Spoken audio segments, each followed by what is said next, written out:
So, getting work done.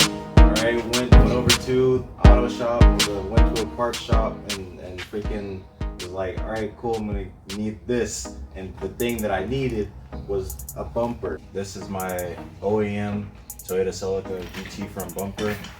And I have a Corolla 15 LE front bumper. And what I'm gonna be doing with these two is fixing, instead of getting another front bumper, hey, let's modify it. So what I'm gonna be doing is taking the grille of the Corolla and I'm gonna be putting it right in between the headlights right here. And in order to do that, I'm gonna need measurements, measure out what I'm gonna do. I'm gonna need rivets, Lord Fuser, Bondo, plastic to weld it all together and make it look good, nice, brand new. And a lot of elbow grease. Elbow grease. Alright, so road bumper. He's not going for a body kit.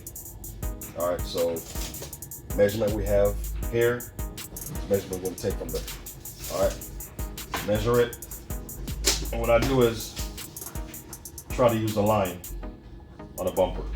It's easier to do that when you're blending it. Makes it a whole lot easier. Alright, try to stay away from the curves as much as possible. So right here we got 11.5 inches. Okay, so now I might have Jeremiah come in and help me bring this up. And this is where you know if it'll work. Alright, 11.5. So, hey, I'm holding. Alright, so I just sprayed this down with thinner to help me get a good layout on the tape.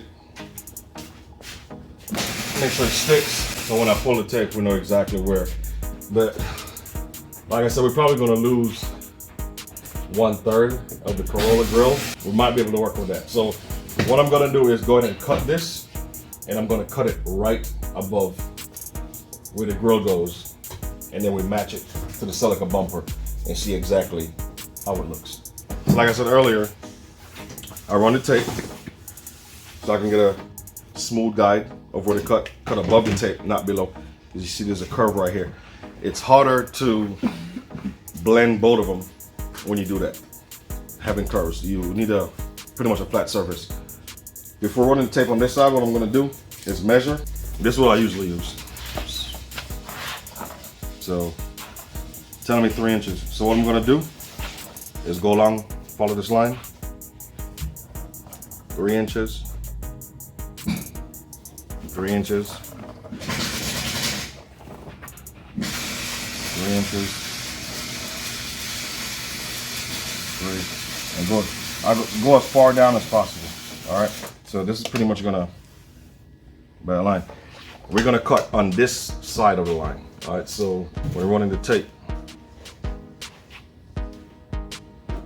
pretty much right there. Come up, follow that.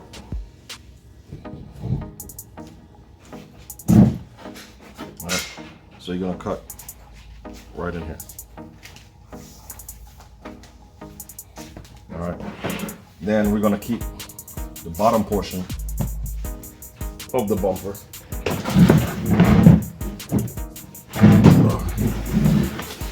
I need some knee pads. Just we're gonna cut along this way. Again, measure from the bottom of the bumper into here.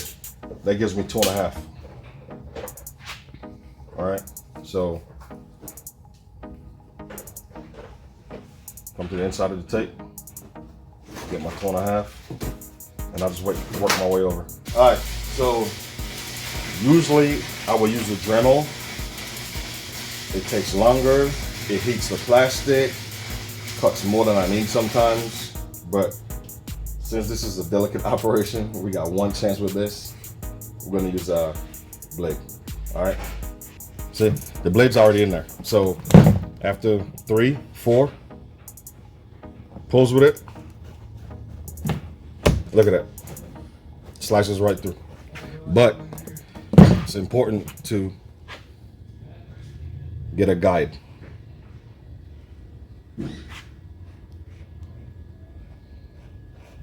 All right.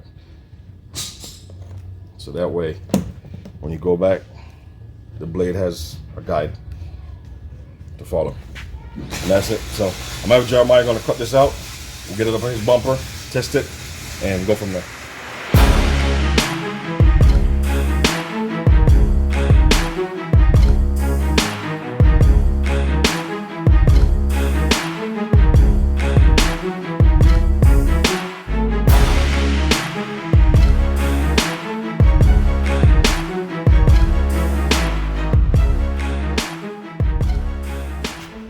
So, autarky over here is, well, you cut this off because if you left it the way it was, the OEM bumper would have sat way too high and I wouldn't be able to lower my car, and I want to lower my car. So if you remember earlier, we made the marks, then we came back and cut 2 inches in from the mark. All right, so that part's taken care of. So you can see pretty much how it's gonna turn out. Now, it is custom work. All right. This angle right here, we can't heat this and press it in because the grill has to go in here, which this is gonna be part 1 in possibly a 3-4 series of doing this. We gotta order the grill. It's what, $26? Yeah, on the website. So we gotta order that, possibly be here in a week. The whole time we're doing this, the grill has to be in there because you don't want to put this together. Oh, it's done. I'm gonna prime it or paint it. Put the grill in there and then it doesn't fit. So we gotta wait for the grill to show up, put it in place, then we can go ahead and fuse both of them together. All right, so we had to move some things around. We got something that's working on. You will see that later. That's why we got it on the donkeys, as we call them. But general idea. We got some more cutting and something to do, but we gotta wait for the grill to get here, put the grill in, and then we can start the actual adhesion process, which we're gonna go into detail with you guys. So thank you for watching this video. Make sure you come back for part 2. All right, and please hit that like button. Help us out. Hit that like button and help us get our views up. All right. Hey, don't forget merchandise. I have some new stuff coming out. $15 per shirt shipped to you. And our first 6 orders, I'm gonna say 5 because one's already out the door. A hat comes with it. So you buy a t-shirt and the hat is coming with it. So please help the channel out. Subscribe, like the video, help us out, and you will get to see the full build on this bumper. First DIY of a plastic custom bumper from Autarky Designs. Thank you so much. It's late. I need to go to bed.